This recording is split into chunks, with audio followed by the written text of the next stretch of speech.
Welcome to Lila's Romance Club.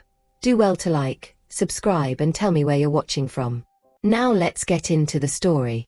Vera had learned early that crying in public was the most dangerous thing an Omega could do. It invited cruelty the way blood invited wolves. So when Lady Seraphine appended an entire goblet of wine over Vera's head in the middle of the Harvest Feast, in front of 500 wolves, 3 visiting dignitaries, and every noble family in the kingdom of Vordain, Vera did not cry.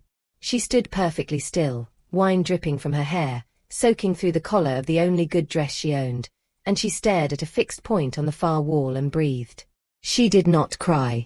Not when the laughter started. Not when Seraphine's friends echoed it. Not when Seraphine leaned close and whispered, low enough that only Vera could hear. "You should thank me. At least now you smell like something worth noticing." Vera stood still and breathed and did not cry. But she felt it. The burning behind her eyes. The trembling in her jaw. She was fighting with everything she had. One wrong breath and it would break open, and then they would win completely, and she would never recover from it.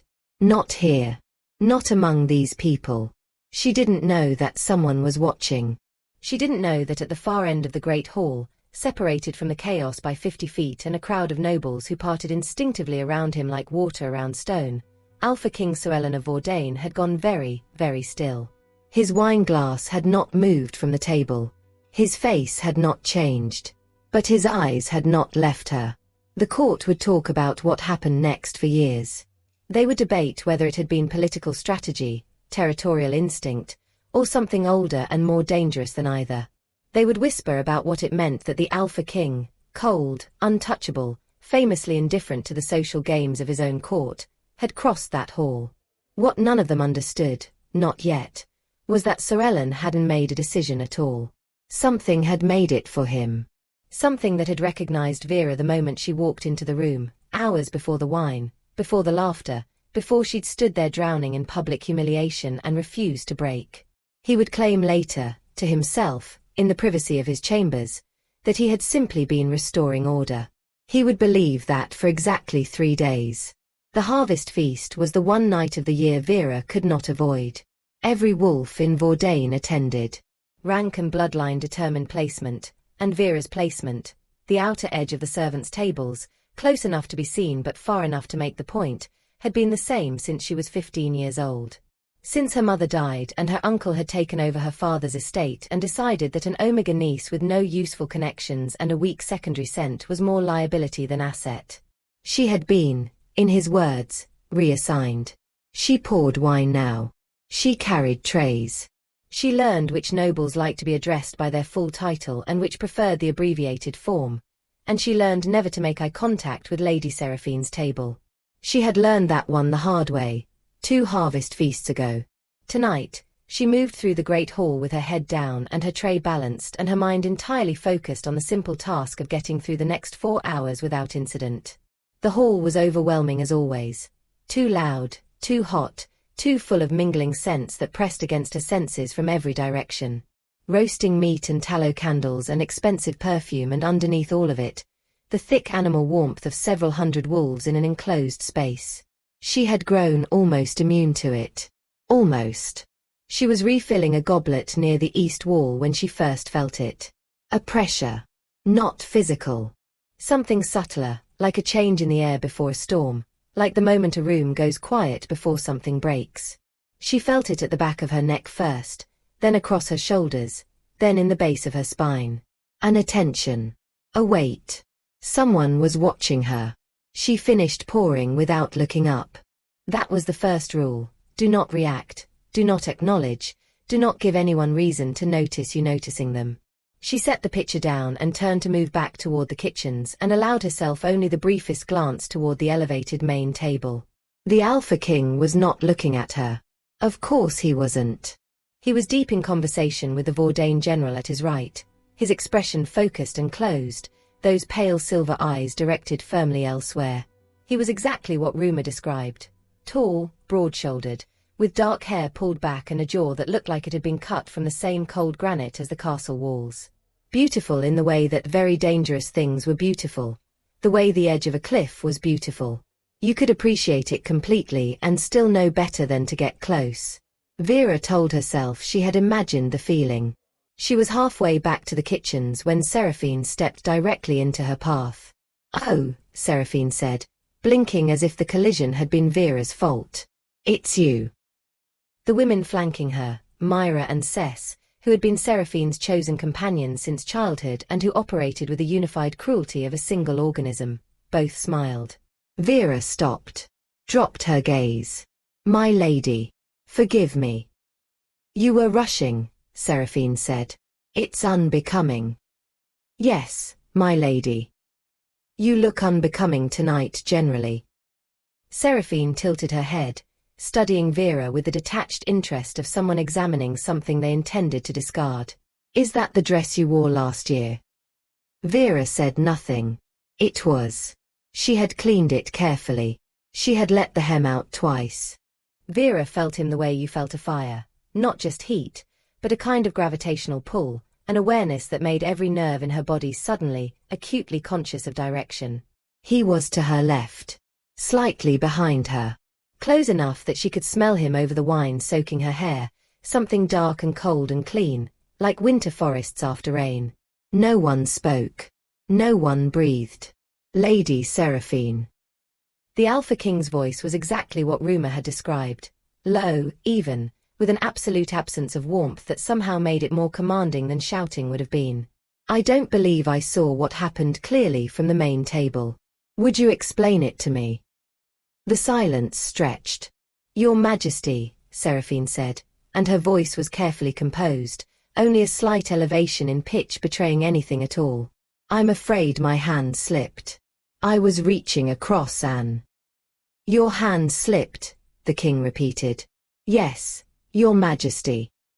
Another silence. Vera could see Seraphine in her peripheral vision, could see the careful smile, the positioned innocence, and could also see the exact moment Seraphine registered something in the king's expression, because the smile flickered. "Look at me," Caelan said. It took Vera a moment to realize he was speaking to her. She turned. He was closer than she'd expected. Close enough that she had to tilt her head back slightly to meet his gaze. His eyes were exactly the silver grey she'd glimpsed across the hall, pale and clear and utterly, devastatingly focused. On her. Only on her. He studied her face for a long moment. Whatever he was looking for, she didn't know. She stood very still and let him look and tried to remember how to breathe normally. "Are you injured?" he asked. The question was so ordinary, so entirely unexpected, that for a moment she couldn't parse it. "No," she said. Her voice came out steadier than she deserved credit for. "No, Your Majesty. I'm not injured." He held her gaze for another beat. Then he turned, and the temperature in that gaze shifted entirely when it moved to Seraphine. What had been calm became something else. Something that made the hairs on Vera's arms stand up. "You will apologize," he said, quiet as a blade being drawn. "Now." Seraphine's mouth opened. "You've been coming to the library every day," she said softly. "I told you. I work better in quiet. There are other quiet rooms." He turned to look at her then. His silver eyes in the firelight were warmer than she'd seen them, the pale grey catching the orange glow. He held her gaze, and she held his, and the fire crackled between them. "Yes," he said. Quietly. Simply. "There are." Vera breathed. She set her pen down. "Caelan," she said. "His name. Not Your Majesty." Just his name, for the first time, and she saw him react to it, a small thing, the faintest tension leaving his shoulders, as if something he'd been braced against had simply not arrived. "Vera," he said. The way he said it, her name in his voice, low and careful, like something he'd been holding and wasn't quite ready to put down, made her throat go tight. She reached across and set her hand over his where it rested on the arm of his chair. Just her hand over his. No more. He looked down at it. Then up at her. Then he turned his hand over beneath hers and his fingers closed around her slowly, giving her every moment to pull away. She didn't pull away. The fire burned down by half before either of them moved or spoke, and when they did it was quietly, close together in the small tower room, with the dark forest outside the window and the warmth of the fire and 3 years of surviving very quietly, alone, finally finding an end. She wore no hood at the spring assembly. She stood beside Caelan at the top of the great hall steps, the same hall where the wine had fallen, where the laughter had rippled outward, where she had stared at a rivet on a torch bracket and breathed, and she did not look for a fixed point on the wall. She didn't need one. The court watched.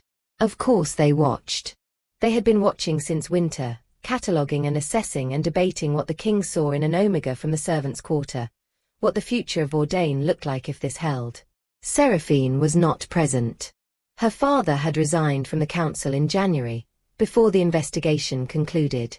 The family had retired to their country estate. The court, adjusting as courts always did to the direction of prevailing winds, had decided collectively not to discuss her. Caelan's hand found hers at the small of her back. The lightest pressure. She felt it the way she had felt his presence across a hall for the first time. That awareness, that warmth, that sense of direction reorienting itself. She stood straight. She did not hide. Below them, the hall filled with wolves who were learning, slowly, what it looked like when an alpha king chose someone the court had overlooked. What it meant. What it said about what he valued and what he would protect. The lesson was not subtle. It was not meant to be. Ready? Caelan said quietly, only for her. She looked up at him. His silver eyes, warmer now in the spring light through the high windows, watching her with that steady focused attention she had come to understand was not coldness at all but its opposite. A man who, when he decided something mattered, gave it his entire self. She had learned to stop being surprised that she was something that mattered. Yes, she said.